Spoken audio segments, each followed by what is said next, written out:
자, 이제 문제를 좀 풀어보겠습니다.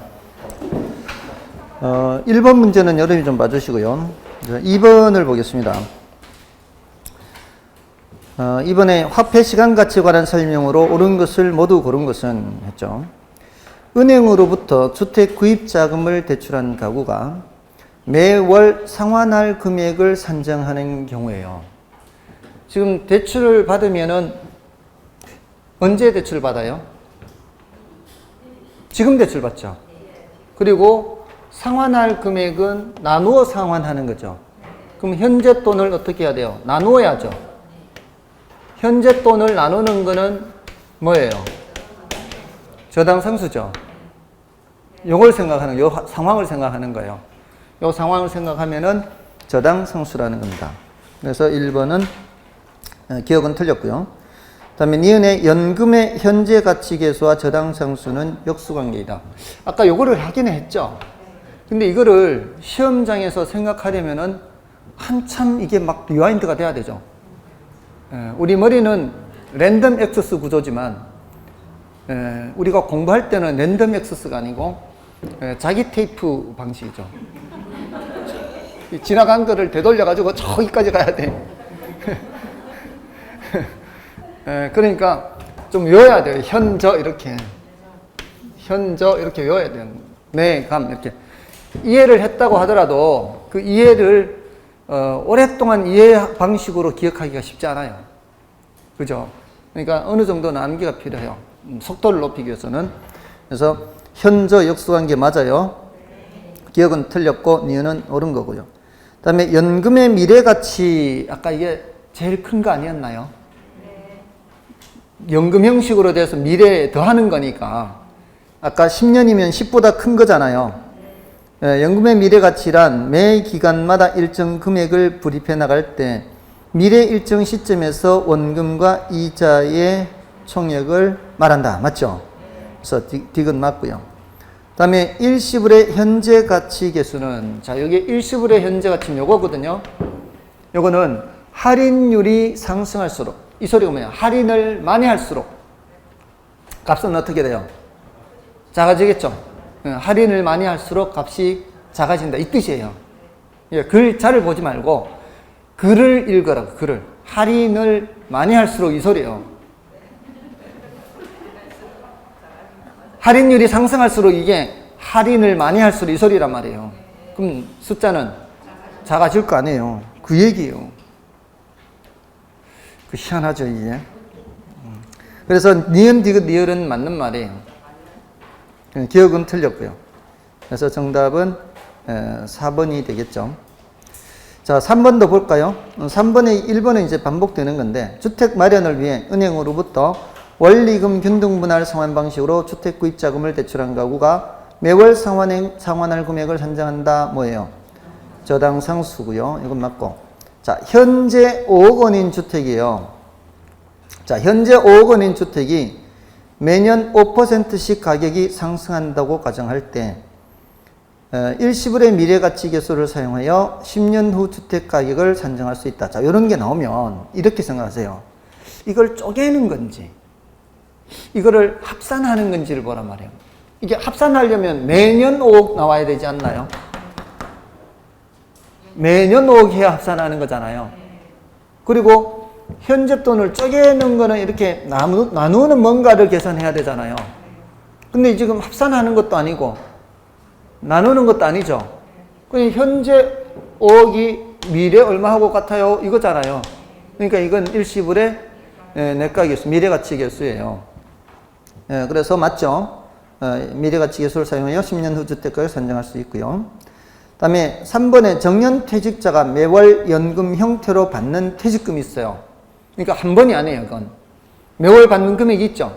매월 받는 금액이 있는데 이건 적립한 후에 달성되는 금액이에요. 그러면 합산된 거죠. 합산된 건데 언제 합산이에요?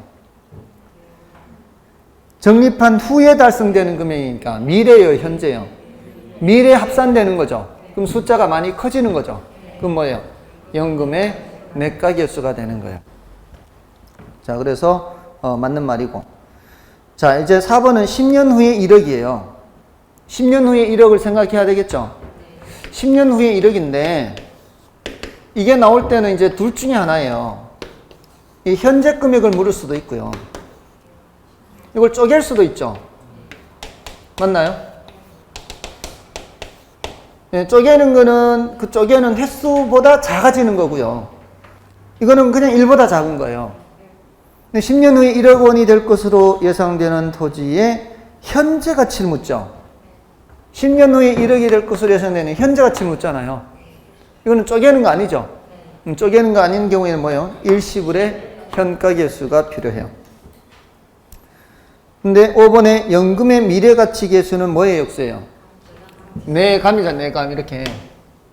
그죠? 이제 진을 잔뜩 빼고 왔는데 허탈하게 정답이 되고 있죠. 이럴 수 있어요. 앞에서 진이 빠지더라도 5번 같은 지문, 쉬운 지문이에요. 단지 역수관계를 묻는 거는 굉장히 쉽잖아요. 이런 거는 틀리지 않도록 해야 되겠죠. 내감, 현저 이렇게 이제 외워야 돼요. 일시불끼리 역수. 됐죠?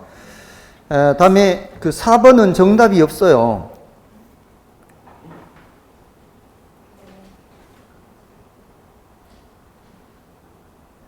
4번이 왜 정답이 없을까요?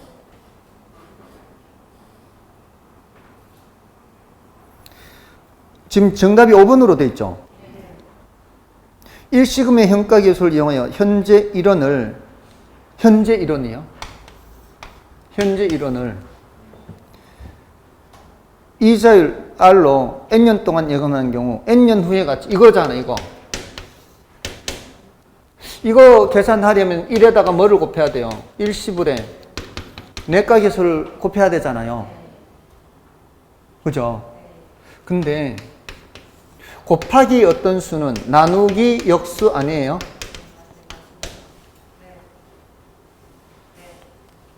다 아시죠? 3 곱하기 4는 3 나누기 4분의 1 곱하기 어떤 수는 나누기 역수잖아요. 일시불의 현가계수를 이용하여 구할 수 있어요, 없어요? 구할 수 있죠. 일시불의 내가계수를 이용해서도 구할 수가 있고 일시불의 현가계수를 이용해서도 구할 수 있잖아요. 그러니까 이런 거는 질문을 할 때 섬세하게 질문을 해야 돼요. 일시불의 내가계수를 곱하여 이게 옳은 말이잖아요. 그럼 일시분의 현가계수를 곱하여 계산할 수 있다. 이러면 틀린 지문이에요. 뭔지 아시겠어요? 이거를 이용하여 계산할 수 있나요? 없나요? 물었을 때는 계산할 수 있지. 뭔지 아시겠죠? 그러니까 세심하게 질문을 해야 돼. 이런 거 질문할 때는 이용하여 계산할 수는 있잖아요. 뭔지 아시겠어요? 실전에서는 이런 실수 안 해요. 지금까지 저도 늘 그거 살펴봐요. 왜? 출제 오류를 잡아내려고. 출제 오류 왜냐면은 계산할 수는 있으니까. 그러니까 이런 경우에도 마찬가지예요. 저당 상수를 곱해서 계산하는 거잖아요. 근데 뭐를 이용해서도 할 수 있어요? 연금의 현가계수 이거 해요. 이건 출제됐어요. 그러니까 연금의 현가계수를 이용해서도 계산할 수는 있어요. 나누기 연금의 현가계수 하면 되니까. 근데 곱하기 연금의 현가계수 하면은 틀렸다 이 말이에요. 그건 늘 살펴봐요.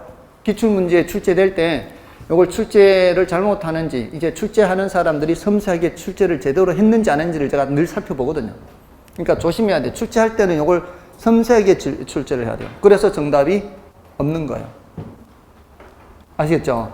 언뜻 보면은 왜 이게 정답이 없을까 하겠지만 계산할 수는 있습니다. 됐죠? 넘어가시고요. 자, 넘어가시고 다음에 5번은 여러분 마시고 이제 6번을 보십시오. 6번에 화폐시장 가치에 관한 다음 서술 중 틀린 것은 기억에 금융 차입 시 매기의 저당 지불액은 대출액 곱하기 저당 상수로 산정할 수 있다. 자, 이거는 뭐를 전제로 하는 거예요? 원리금 균등 상환을 전제로 한 거죠. 다음에 니은에 매기의 원리금 상환액 곱하기 연금의 현가 계수로 일정 시점에서의 잔금을 구할 수 있다. 요거는 잔금 계산할 때는 뭐를 이용해요? 연금의 현가계수를 이용해요. 자, 지금 요거 역수관계죠. 저당 상수하고.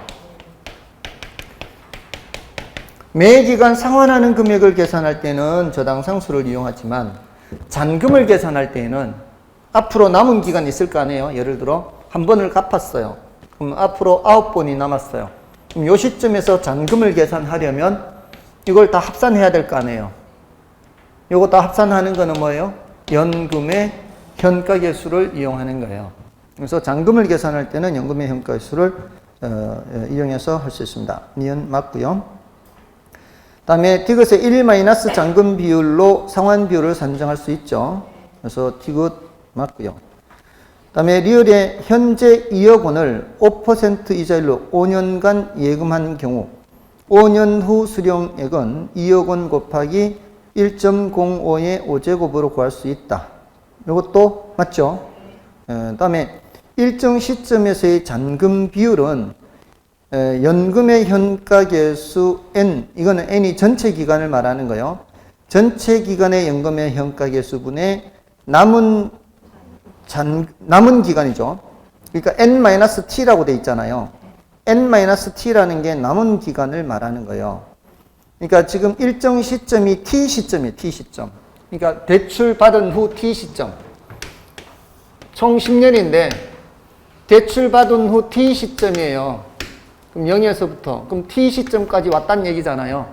이게 숫자로 바꾸면 3년 시점이다 이 말이에요. 예를 들어 3년 시점이면 남은 거는 몇 년? 7년이잖아요. 그러니까 남은 거는 N-T가 남았다 이 말이에요. T까지 왔으면.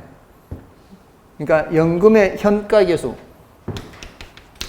전체 기간의 연금 현가계수 분의, 그러니까 그 전체 기간이라는 게 저당 기간이죠. 저당 대출 받은 기간. 저당 대출 받은 기간의 연금 현가계수 분의 남은 기간의 뭐다? 연금 현가계수다. 이렇게 기억하시면 돼요. 이렇게 하면 뭐를 계산할 수 있다? 잔금 비율을 계산할 수가 있습니다. 이건 뭐를 전제로 한 거예요? 원리금 균등 상환을 전제로 한 겁니다. 그래서 모두 다 옳은 표현이에요. 자, 이제 7번은 여러분이 봐주시고요. 자, 8번은 요거 가지고 이제 풀면 되는 거예요. 10년간 매월 원리금 균등 상환 조건으로 연 10% 5억 원을 대출받은 경우 5년 후 융자 잔고를 계산하기 위한 잔금 비율은 묻고 있죠. 잔금 비율 요 공식이 지금 뭐예요? 전체 기간의 연금 현가계수분의 남은 기간의 연금 현가계수죠. 전체 기간이 10년이잖아요. 10년 연금 현가계수가 몇으로 돼 있어요? 75.67116 이렇게 돼 있죠. 그 다음에 남은 기간은 5년이잖아요. 그러니까 5년의 연금 현가계수는 47.06537 이렇게 있죠. 그러니까 그게 분자로 가야 된다 이 말이에요. 분모에는 75.6711 이렇게 가야 돼요. 그러니까 정답은 2번인가요? 맞나요? 그렇게 해서 잔금 비율을 구할 수 있잖아요. 계산기 두드리면 잔금 비율 나오겠죠. 그 잔금 비율이 예를 들어서 0.6이 나왔다. 그렇게 해서 잔금 비율이. 그럼 내가 2억을 대출받았다. 그럼 2억 곱하기 잔금 비율 0.6 하면은 1억 2천만 원 있잖아요. 그럼 내가 기간 반이 지났을 때 잔금이 1억 2천 남았네 쉽게 알 수 있다 이 말이에요. 일일이 계산하지 않아도 이렇게 쉽게 계산할 수 있습니다. 그 잔금 비율을 이용해서 하는 거예요. 나머지 이제 9번, 10번 여러분 봐주시고요. 11번을 보겠습니다. 화폐 시간 가치와 관련한 설명으로 옳은 것은 1번에 잔금 비율과 상환 비율의 합은 1이죠. 1. 0이 아니고. 그 다음에 연금의 현재 가치 계수와 감채 기금 계수는 역수관계에 있다. 현저잖아. 현저. 저당 상수죠. 그래서 틀렸고요. 그 다음에 원금 균등 상환 방식으로 주택 저당 대출을 받은 경우 저당 대출의 매기간 원리금 상환액은 저당 상수를 이용하여 계산한다. 이게 원금 균등 상환 방식이 아니고 원리금 균등 상환을 해야 되죠. 그래서 3번 틀렸고요. 원금에 대한 이자뿐만 아니라 이자에 대한 이자도 함께 계산하는 것은 달리가 아니고 복리 방식이죠. 우리는 다 복리 방식을 전제합니다. 그다음에 현재 5억 원인 주택이, 자, 현재 5억이에요. 매년 전년 대비 5%씩 상승한다고 가정할 때 5년 후의 주택 가격은 일시불의 미래가치 계수를 사용해 계산할 수 있죠. 매년 5억이 아니잖아요. 매년 5억이면 이제 연금이라는 게 나와야 돼요. 근데 현재 5억에서 이제 5년 후니까 일시불의 미래가치. 5번이 정답이죠. 조금 화폐 시장 가치가 조금 더 느낌이 오시나요? 예전보다? 그럼 조금 낫고요. 안 되면은 나머지 공부. 이따 남아서 질문하면 되죠. 남아서 질문하세요. 얼마든지 질문하십시오. 자, 이제 12번, 13번은 계산 문제인데, 자, 12번은 5년 후 1억 원의 현재 가치를 묻고 있죠. 5년 후 1억 원의 현재 가치 하면은 이제 여기가 5년, 1억, 현재 가치 이거잖아요. 이거 이론으로 대답하면은 뭐라고 대답할까요? 이거 계산하려면은 무슨 계수가 필요해요? 이렇게. 일단 일시불인지 아닌지를 봐야 제일 먼저. 일시불이죠. 일시불에 현가 계수가 필요하죠. 맞나요? 근데 이제 이거 계산하려고 하면은 이제 1억 이쪽으로 하면은 나누기 하는 거고 오른쪽으로 하면 곱하기 하는 건데 5번 나누기 하는 거죠. 복리 계산해서 나누기 1.0 이자율이 몇 프로예요? 할인율이 5%면은 이제 7%면은 이제 1.07에 5제곱해서 나누기 5번 하는 거죠. 나누기 5번. 계산기 혹시 갖고 계시나요? 이게 나누기 쌀집 계산기. 이 쌀집 계산기 지난번에 이게 가시오는 안 되고 이런 거는 됐죠. 이거 어떻게 하는지 한번 볼까요? 이 계산기로 사용을 할 때 반복해서 거듭 제곱을 해야 되는데 1.07 나누기 1.07 이게 는 해야 되는데요. 는 하면 처음에는 1이 나와요. 왜냐하면 어차피 1.07을 반복하는 거거든요. 그러니까 곱하기 할 때는 1.07 곱하기 1.07을 하면 벌써 두 번을 곱한 거잖아요. 근데 나누기를 할 때는 1.07 나누기 1.07을 하면 어차피 1이 나올 거 아니에요. 여기서부터 카운트를 해야 돼요. 여기서 는 하면은 이제 한 번 나누기 한 거예요. 0.93. 또 한 번 는 누르면은 0.87. 세 번째 누르면 0.81. 네 번째 누르면 0.76.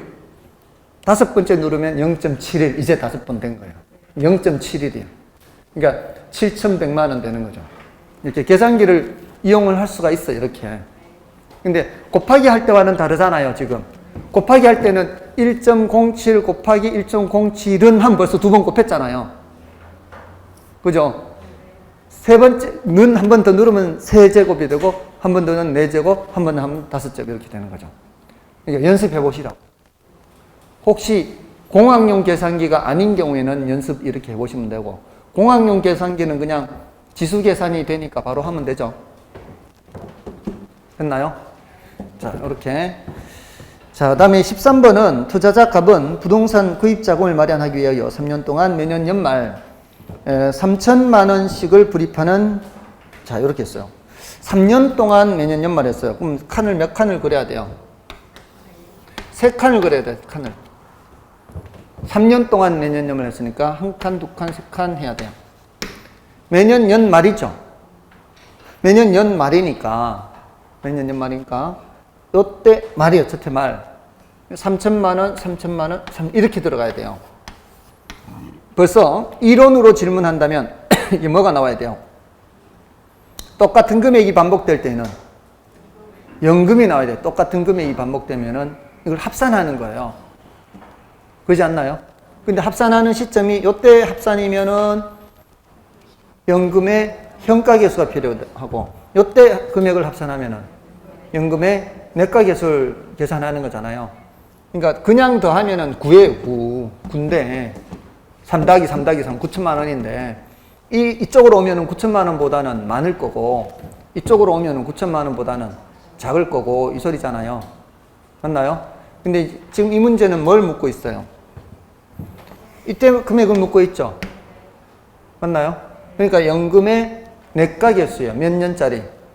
3년짜리요. 이론으로 대답하면 그렇게 대답하는 거예요. 연금의 내과 개수 3년짜리가 필요한데 이걸 지금 계산하라고 하니까 이걸 이렇게 해야 되거든요. 여기서 조심해야 되는 게 바로 첫 번째 년도 3천만 원은 이자가 몇 년치 이자가 붙어요? 2년치 이자가 붙는 거예요. 첫 번째 3천만 원은. 오른쪽으로 이동한 칸수가 2칸이죠. 왜 이런 현상이 나타나요? 매년 말이기 때문에, 매년 말. 매년 말이기 때문에 첫 번째는 2년치 이자가 붙어요. 두 번째 3천만 원은 1년치 이자가 붙어요. 세 번째 3천만 원은 이자가 안 붙어요. 그래서 그냥 더하는 거예요. 그럼 요거는 1.21이 되기 때문에 3,630만 원이 되고 요거는 1.1이니까 3,300만 원이 되고 요거는 그냥 3천만 원이에요. 다 더하면은 여기는 9,930만 원 이렇게. 맞나요? 9,930만 원 이렇게 되는 거예요. 할만해요? 안 되면 패스 하면 되고요. 할만한 것만 풀면 되죠. 근데 제가 봤을 때 이 정도는 할만할 것 같긴 한데요. 자, 이렇게 이제 계산하고 이론하고 했어요. 지금 합해 시간 같이 했습니다. 자, 이제 14번부터는 뭐예요? 포트폴리오예요, 포트폴리오.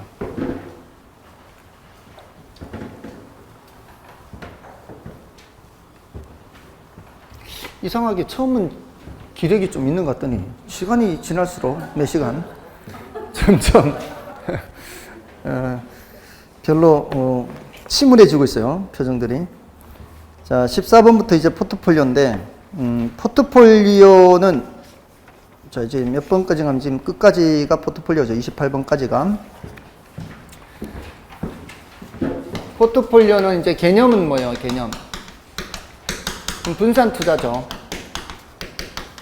이걸 통해서 얻으려는 효과는 뭐예요? 위험을 줄이는 거죠. 근데 모든 위험을 줄일 수 있는 게 아니죠. 체계적 위험은 줄일 수가 없고요. 비체계적 위험을 줄일 수가 있죠. 모든 투자 안에 공통으로 나타나는 위험이 체계적 위험이고 이거는 줄일 수가 없죠. 개별 투자에 따라 달리 나타나는 위험인 비체계적 위험을 줄일 수가 있고요. 그리고 이걸 이제 가능한 한 많이 줄이는 방법은 비체계적 위험을 가능한 한 많이 줄이는 방법은 구성 자산 수를 다양하게 하는 방법 있죠. 그리고 또 하나는 두 개만 놓고 봤을 때는 수익률 변동률. 반대로 변동하는 거죠. 반대로 변동하면은 혹시라도 하나가 밑으로 떨어졌을 때 다른 하나가 위로 올라가 주면은 벌충을 해줘서 안정적으로 수익을 낼 수가 있어요.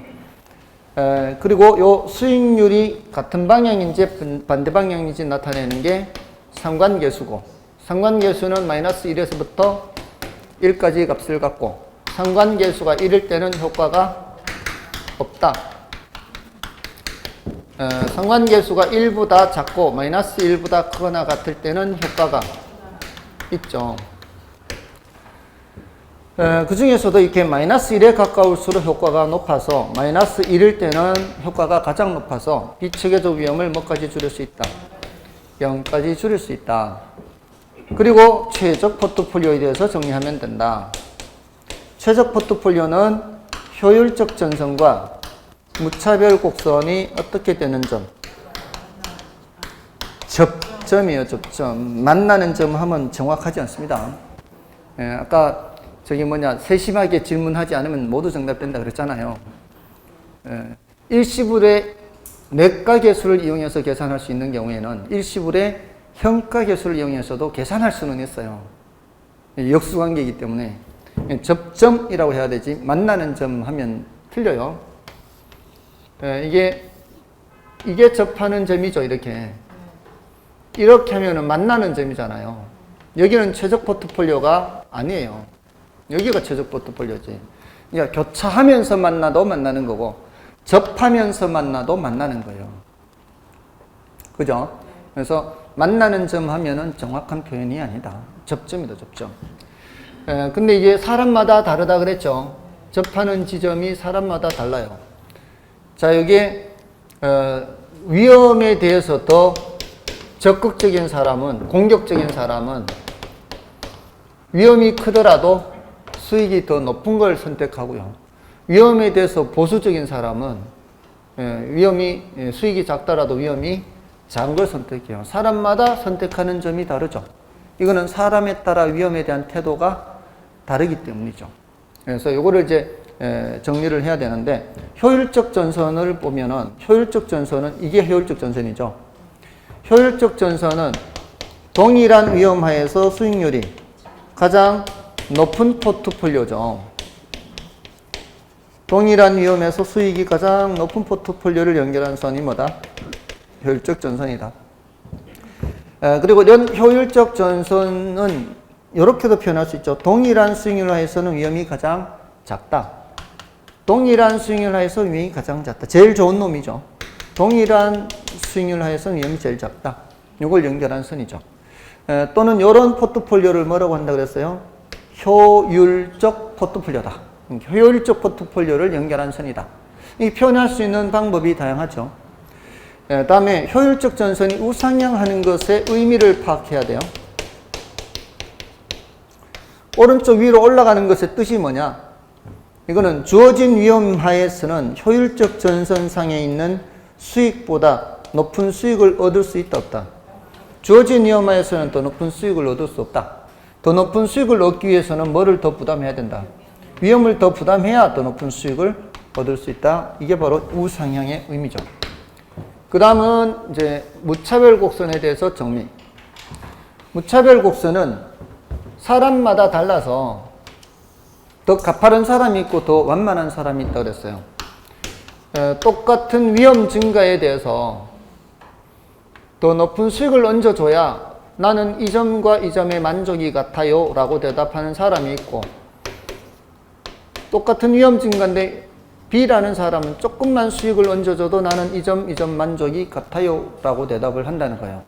어떤 사람이 위험을 더 싫어하는 사람이에요? A라는 사람이 위험을 더 싫어하죠. 그래서 이 사람을 보수적, 이 사람을 공격적. 그래서 보수적일수록 어떻다? 더 가파르다. 그러니까 보수적일수록 더 가파르니까 접하는 지점이 왼쪽 아래고, 공격적일수록 완만하니까 접하는 지점이 더 오른쪽 위가 되는 거죠. 이거 보면 자연스럽게 알 수가 있어요. 그래서 외우는 게 아니라 이게 접하는 지점을 보면 아, 공격적인 사람은 완만하네, 보수적인 사람은 가파르게 그려지네, 이걸 알 수가 있다 이 말이에요. 됐나요? 그리고 지금 이 무차별 곡선이 아래로 볼록이라 그래요. 아래로 볼록. 이 아래로 볼록의 의미가 뭐예요? 아래로 볼록의 의미는 위험 회피형이기 때문에 그렇다. 위험을 싫어하는 사람들은 결국은 쭉 가면 어떻게 해요? 점점 가면 갈수록 똑같은 위험 증가에 대해서 수익을 점점 더 많이 줘야 똑같다라고 생각하는 사람들이기 때문에 아래로 볼록이에요. 자, 여기까지 정리가 되면은 저 포트폴리오가 정리가 되는 거예요. 요 안에 다 있어요, 요 안에. 요 안에 모든 게 다 있어요. 자, 14번을 보시면은요. 분산 투자는 포트폴리오를 구성하는 투자 자산 종목 수를 늘릴수록 체계적 위험 감소한다, 안 한다? 체계적 감소는 위험 줄 수 없잖아요. 그래서 1번 틀렸고. 이런 이제 1번에서 쉬운 지문이 틀린 건 바로 맞출 수 있어야 돼요. 다음에 2번에 포트폴리오 전략에서 구성 자산간의 수익률이 반대 방향으로 움직일 경우 위험 감소 효과가 크죠. 요거죠, 요거. 반대 방향으로 움직이는 게 효과가 높다. 이거 얘기하는 거예요. 다음에 3번 효율적 프론티어, 효율적 전선이죠.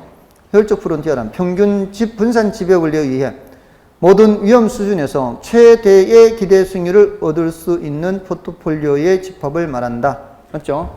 각각의 위험 수준이죠. 사실 모든 위험이라고 하는 것보다는 각각의 위험 수준 이렇게 하는 게 더 표현이 국어라는 측면에서 어법이라고 해야 되나요? 각각의 위험 수준에서 가장 높은 포트폴리오를 연결한 거 해야 되겠죠. 그죠? 그렇게 해서 연결한 집합이고요. 다음에 효율적 프론티어의 우상향의 의미는 투자자가 높은 수익률을 얻기 위해서는 더 많은 위험을 감수하는 것이다. 맞죠? 이거죠, 이거. 우상향 의미, 이걸 얘기하고 있는 거고요. 다음에 포트폴리오 이론은 투자 시 여러 종목의 분산 투자함으로써 위험을 분산시켜, 이거죠, 이거. 분산 투자해서 위험을 줄이는 거다. 이 안에 다 있어요. 다음에 15번 보시면은 포트폴리오 이론에 따른 부동산 투자 포트폴리오 분석에 관한 설명을 온 것은 인플레이션, 경기 변동 등의 체계적 위험은 분산 투자를 통해 제거할 수 있다 없다? 제거할 수 없죠. 네, 그래서 틀렸고요. 그다음에 투자 자산 간의 상관계수가 1보다 작아요. 1보다 작으면 이거죠, 이거. 1보다 작으면 효과가 있다 없다? 효과가 있다. 근데 나타나지 않는 데서 틀렸고. 그다음에 두 개 투자 자산의 수익률이 서로 다른 방향으로 움직여. 서로 다른 방향으로 움직이면은 상관계수가 양수의 음수예요. 음수죠. 이게 같은 방향으로 움직여야 양수일 거 아니에요. 서로 다른 방향으로 움직이면 음수고요. 그래서 틀렸죠. 양이 아니고 음이에요.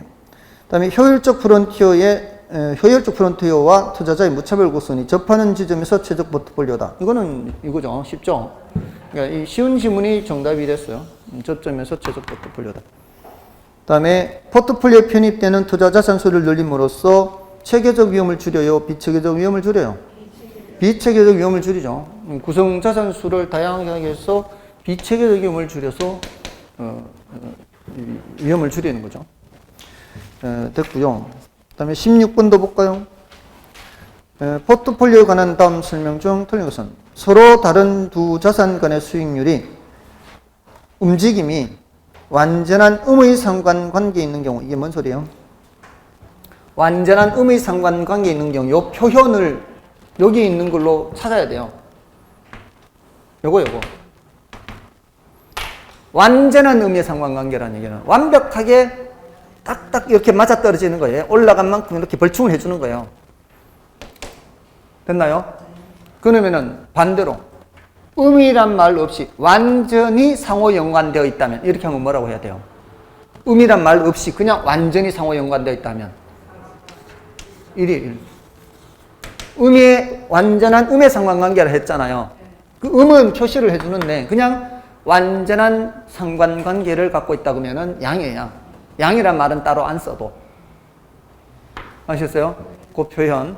완전한 음의 상관관계에 있는 경우 불필요한 위험은 뭐까지 제거할 수 있다? 0까지 제거할 수 있죠. 그래서 맞는 말이에요. 그 다음에 효율적 전선이 우상향하는 거 이거 나오네요. 효율적 전선이 우상향하는 이유는 보다 큰 수익을 얻기 위해서는 보다 큰 위험을 감수해야 되는 거 맞고요. 아까 변이계수 나왔죠. 변이계수란 표준 편차에 대한 기대 수익률 값이에요. 기대 수익률에 대한 표준 편차 값이에요. 기대 수익률에 대한 표준 편차 값이잖아요. 지금 이거 알아야 돼요. 이거 분모 분자를 바꿔서 이렇게 표현하니까 틀렸다는 거 알아야 됩니다. 그래서 콤마 앞이 틀렸고요. 변이계수가 클수록 상대적인 위험도가 높다. 그거는 맞죠? 뒷부분은 맞는데 앞부분이 틀렸어요. 만약에 지금 이걸 체크를 못했다면은 이게 지금 훈련이 덜 된 거예요. A에 대한 B의 비율 이런 훈련이 돼 있어야 돼요. 그 다음에 두 투자 대안 중 어느 일방의 평균과 분산이 모두 크거나 작은 경우 변이계수를 이용하여 보다 우월한 투자 대안의 선택이 가능하게 된다. 이거는 상대적 위험도를 보기 때문에 그렇죠. 그러니까 수익과 위험이 모두 크면은 A가 더 좋은지 B가 더 좋은지를 평균 분산 결정법으로 해결할 수 있어요, 없어요? 해결할 수가 없죠. A와 B가 이게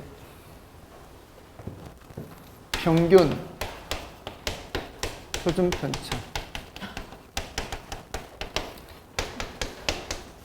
평균이 10%에서 20%로 올라가는데 표준 편차는 7%에서 15%로 올라가면 뭐도 커지면서 뭐도 커지고 있어요.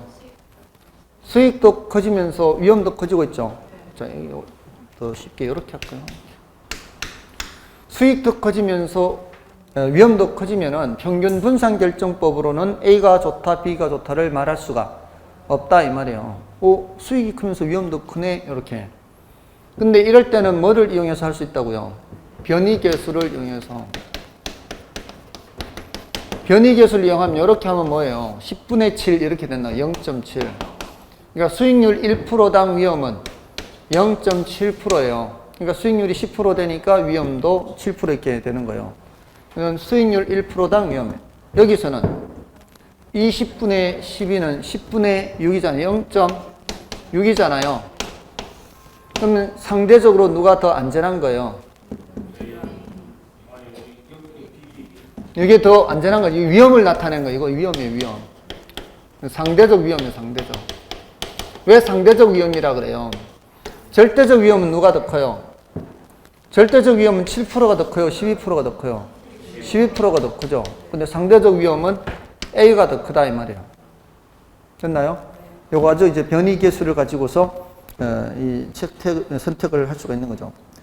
다음에 5번에 동일한 위험도에서 가장 수익률이 높은 포트폴리오, 동일한 수익률 하에서 가장 위험이 낮은 포트폴리오를 연결한 곡선을 효율적 프론티어라 하죠.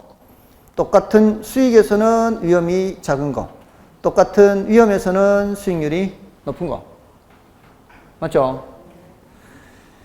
자, 17번은 여러분이 봐주시고요. 18번 볼까요? 포트폴리오 이론에 관한 설명 중 틀린 것은 주식, 회사채, 국채로 구성된 포트폴리오에 부동산이 추가 편입되면 위험 분산 혜택 등을 얻을 수 있다. 이건 뭐예요? 이거죠, 이거. 구성 자산수를 다양하게 하면 위험을 줄일 수 있는 거죠. 그 다음에 경기 변동, 인플레이션, 이자율 변화, 이런 것들은 체계적 위험이죠. 피할 수 없는 위험이잖아요, 시장 위험. 이런 건 어쩔 수 없잖아요. 모두 다 영향을 받으니까. 그럼 무슨 위험? 체계적 위험인데 비체계적 위험이었으니까 틀렸고요. 다음에 투자자 자신의 무차별 곡선과 효율적 프론트의 접점에서 최적 포트폴리오. 이거 아까 접점 이거고요. 다음에 기대 수익률의 분산 또는 표준 편차는 투자의 위험을 측정하는 전통적인 방법이다. 그렇죠? 분산이나 표준 편차로 위험을 측정하는 거고. 여기 뭐 전통적인 이런 데 신경 쓰지 마세요. 투자를 분산하는 것은 위험을 줄이는 거. 됐고요. 다음에 19번 여러분이 봐주시고. 자, 20번 볼까요? 다음은 부동산 포트폴리오 이론에 관한 설명이다. 가장 거리가 먼 것은 1번의 포트폴리오 효과란 기대 수익의 희생 없이 비체계적 위험을 제거하는 효과를 말한다. 일단 포트폴리오 효과라는 게 뭐예요? 이제 분산 투자를 통해서 위험을 줄이는 건데 만약에 수익률도 떨어지면 의미가 있어요, 없어요? 의미가 없죠. 뭐는 유지하면서 위험을 낮춰야 돼요.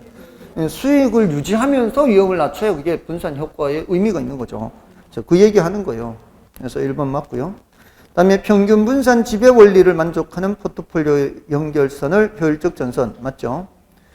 그 다음에 서로 다른 자산 간 수익률 분포가 상회할수록 비체계적 위험의 제거 감소 효과가 작아지는 거예요. 서로 이렇게 서로 상회해야 돼요. 이렇게 똑같이 움직이면 이거는 의미가 없잖아요. 서로 다른 방향으로 움직여야 이게 효과가 높은 거죠. 3번 틀렸죠. 다음에 보수적 투자자의 무차별 곡선의 기울기는 공격적 투자자의 무차별 곡선의 기울기보다 가파르죠.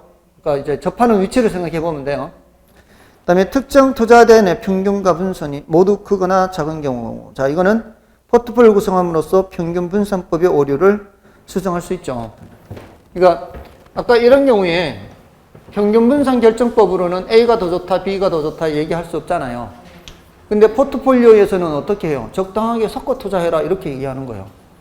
A만 투자하거나 B만 투자하지 말고 A에도 일부 자금을 투자하고 B에도 일부 자금을 투자하고 이런 거예요. 근데 이거는 주식이니까 가능할 수 있는데 우리 부동산은 사실 조금 어렵죠. 부동산은 자금을 A 부동산에 조금 넣고 B 부동산에 조금 넣고 이게 힘들잖아요. 근데 이게 원래 어디서 나온 이론이에요, 포트폴리오가? 주식시장에 나온, 주식 설명하는 이론이란 말이에요. 그러니까 이런 얘기를 하는 거예요. 부동산은 현실적으로 좀 어렵습니다. A에도 조금 투자, B에도 조금 투자가. 그렇지만 이제 이론적으로는 옳은 말이고요. 정답은 3번이고. 다음에 넘어가셔서 이제 236, 237쪽에 네 문제가 있는데 그 중에서 23번, 4번을 보겠습니다. 21번, 2번은 여러분이 보시고요. 자, 23번에 부동산 포트폴리오에 관한 설명으로 틀린 것은 1번에 두 자산으로 포트폴리오를 구성할 경우 포트폴리오에 포함된 개별 자산의 수익률 간 상관계수가 1인 경우에는 분산 투자 효과가 없죠. 1이면 아까 아무 효과 없다고 그랬잖아요. 상관계수가 1이면 효과가 없어요. 다음에 2번 효율적 프론티어는 평균 분산 기준에 의해 동일한 위험에서 최고의 기대 수익률을 나타내는 포트폴리오를 선택하여 연결한 선이다. 맞죠? 동일한 위험에서 최고의 기대 수익률을 나타내는 포트폴리오.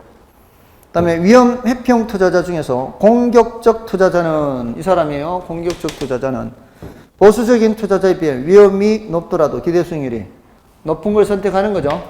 공격적인 투자 이 점을 선택하는 거예요. 칠판 안에 다 있습니다. 거의. 다음에 포트폴리오 분산 투자를 통해 비체계적 위험뿐만 아니라 체계적 위험도 상쇄시킬 수 있다. 이거 틀렸죠? 체계적 위험은 줄일 수가 없습니다. 다음에 부동산 상품을 지역, 유형 등으로 구분하여 부동산 포트폴리오를 구성할 수도 있고요. 정답은 4번이고 다음에 이제 24번, 25번, 26번 자 이게 포트폴리오와 관련된 이제 현재 문제인데요. 24번과 25번은 그래도 풀만해요. 그죠? 24번이 더 쉬울까요? 25번이 더 쉬울까요? 24번이 더 쉬워요. 뭘 보면 알 수 있는가 하면은 그 투자 비중이 A 부동산 50%, B 부동산 50% 이렇게 있잖아요. 그럼 50%, 50%라고 있는 그 항목을 보면은 그 평균 값으로 해버리면 50%, 50%는 금방 반영할 수 있거든요. 그러면 A 부동산의 20%와 B 부동산의 10%의 한가운데 15% 생각하면 돼요. 15%. 그다음에 그 호황일 때는 70%와 30% 한가운데 50% 하면은 그 50%, 50%는 금방 반영이 돼요. 그리고 나머지 40%, 50%, 40%, 30% 이렇게 40%, 15% 하면 되거든요. 40%, 15%, 60%, 50% 하면 이건 금방 돼요. 근데 이제 문제는 25번 같이 이게 호황, 불황을 확률이 반반이 아니게 주잖아요. 이럴 때는 조금은 시간이 걸리죠. 어떤 걸 풀어볼까요? 시간 걸리는 거 풀어볼까요? 그러니까 25번을 보면 지금 호황, 불황, 가중치를 숫자로 바꾸는 게 좋아. 이게 0.4, 0.6 이렇게. 그리고 자산 비중이 20%, 30%, 50% 이렇게 있죠. 이거를 0.2, 0.3, 0.5 이렇게 바꾸고 예상 수익률은 그대로 두고 20%, 10% 여기는 25%, 10% 여기는 10%, 8% 이렇게. 그래서 먼저 뭐를 하는 거예요? 이걸 먼저 하는 거죠, 이걸. 그죠? 그럼 0.4 곱하기 20 하면 8% 더하기 여기는 6% 아예 그냥 더해버리면 14%가 되겠죠. 이렇게 하면 8% 되잖아요. 이렇게 하면 6% 그러면 14% 더하면은 그럼 이렇게 하면은 10% 이렇게 하면은 6% 그럼 16% 더하면 이렇게 해서 더해야 되잖아요. 이렇게 하면은 4% 이렇게 하면은 4.8%죠. 4.8% 4% 8.8% 자 이제 요거 곱해야 되죠. 이렇게 0.2 곱하면은 2.8% 요거 0.3을 곱하면은 4.8% 요거 0.5니까 반이잖아요. 4.4% 그럼 8 더하기 8 16에 20 0 2 올라가고 4 4 4 12%가 되겠죠. 그래서 정답은 2번이고요. 다음에 26번 같은 문제가 실전에 나오면 이거 풀어야 될까요? 패스해야 될까요?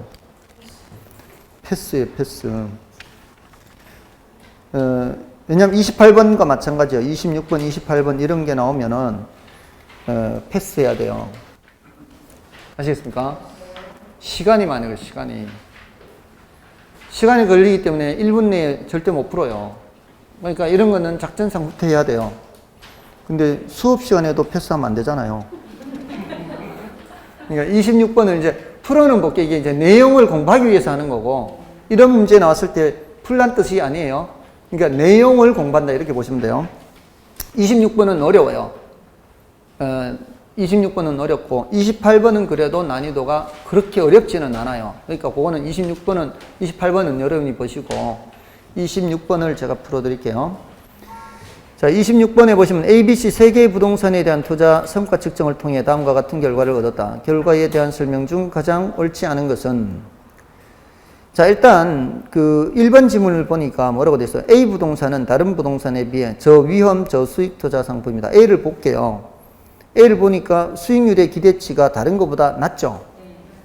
그럼 저수익이잖아, 저수익. 근데 위험도 작죠. 표준 편차도 작잖아요. 그러면은 뭐라고 할 수 있어요? 저위험 저수익 이렇게 얘기할 수가 있어요. 그다음에 2번은 A, B, C 부동산 모두 수익률의 움직임이 채권보다는 주식과 유사하다. 자, 유사하다라는 말에 이제 밑줄 그어놓고요. 유사하다라는 거는 상관계수가 더 크다라는 얘기일까요? 더 작다라는 얘기일까요? 비슷하다는 거는 더 크다라는 얘기예요. 움직임이 비슷할수록 분산 효과는 적잖아요. 분산 효과가 적은 거는 상관계수가 클수록 분산 효과가 적은 거죠. 맞나요? 그게 연결이 돼야 돼. 그러니까 상관계수가 클수록 분산 효과가 작아요, 커요? 상관계수가 클수록 분산 효과가 작잖아요. 이걸 일단 알아야 돼. 이게 1에 가까울수록 분산 효과가 작아요. 그 다음에 비슷할수록 효과가 작아요. 서로 반대가 돼요. 상이할수록 효과가 작아요. 비슷할수록 효과가 작잖아요. 비슷하다 이 말이 1에 가깝다 이 소리다 이 말이에요. 그게 연결이 돼, 번역이 돼야 된다고 이렇게. 됐나요? 그럼 유사하다 이거는 뭐를 찾으라는 얘기예요? 상관계수가 더 큰 것 찾으라 이 말이에요. 자, 그러면 A 부동산의 주식 상관계수는 0.675, 채권 상관계수는 0.458. 뭐가 더 비슷해요? 주식이 더 비슷하잖아요. 더 큰 것 찾으라. 더 유사한 거는 더 큰 것이 더 유사하다 이 말이에요. 다음 B 부동산도 주식과는 0.236, 채권과는 0.123이죠. 누구하고 더 비슷해요? 주식하고 더 비슷하죠. C 부동산 주식과의 상관계수는 0.567, 채권과의 상관계수는 0.365. 뭐하고 더 비슷해요? 주식하고 더 비슷하다. 더 큰 수가 더 비슷한 거다 이 말이에요. 맞죠, 그럼? 네, 그 표현을 아시라 이 말이에요. 더 유사하다는 거는 상관계수가 더 크다 이 말이에요. 다음에 변이계수를 통해 위험 조정 수익을 측정하면 B 부동산이 A 부동산보다 더 우월한 상품이다. 변이계수를 계산할 수 있어야 되죠. 변이계수는 뭐 분의 뭐예요? 수익률 분의 표준 편차잖아요. 그럼 A는 몇이에요? 0.7이고 B 부동산은 1.1이 넘죠? 그러면 뭐가 더 좋은 거예요? A가 더 좋아요? B가 더 좋아요? A가 더 좋죠. 변이계수는 클수록 좋아요? 작을수록 좋아요? 작을수록 좋죠. 괜히 풀기 시작했다는 생각이 들기 시작하고 있어요. 변이계수는 클수록 좋다, 작을수록 좋다. 작을수록 좋다. 지금 그 얘기, 그 공부하는 거예요, 지금. 이 문제를 풀라는 뜻이 아니라, 변이계수는 작을수록 좋아요. 위험을 나타내는 거니까. 됐죠? 그래서 3번 틀렸죠? B 부동산이 더 우월하다 돼 있잖아요. A가 더 우월한 거예요. 그 다음에 4번 평균 분산 결정법을 따를 경우 투자자는 C 부동산을 투자 대상에서 배제하고 A와 B 부동산 중 하나를 선택할 것이다. 왜 그럴까요? B와 C를 자세히 보세요. B와 C를 자세히 보시면 B보다 C가 수익률이 높아요, 낮아요? 수익률이 C가 더 낮잖아요. 지금 13이니까. 수익률은 14, 5, 13이니까. 근데 위험도 높잖아요. 그러면 C는 예선 탈락이다 이 말이에요. 그죠? 그러니까 그걸 버리고 그 다음에 이제 A와 B 중에 이제 선택을 해야 되겠죠. 그 다음에 금융상품과 결합한 포트폴리오를 구성할 경우 타 금융상품 수익률과의 상관계수가 낮은 B 부동산이 다른 부동산보다 좋은 포트폴리오 구성 대상이 된다. 자, 요거는 지금 주식이나 채권하고 이렇게 상관계수를 봤을 때 A 부동산은 지금 상관계수가 다들 높잖아요. 0.675, 0.458 높은데 지금 C도 0.567, 0.365 높은데 비부동산은 0.236, 0.123 낮죠? 예, 그거는 비부동산이 제일 적당하다 이 뜻이란 말이에요. 낮을수록 효과가 높으니까. 됐나요? 자, 이렇게. 자, 다음은 나머지는 이제 여러분이 좀 봐주십시오. 이제 됐고요. 좀 쉬고 이제 투자 분석 기법으로 들어가겠습니다.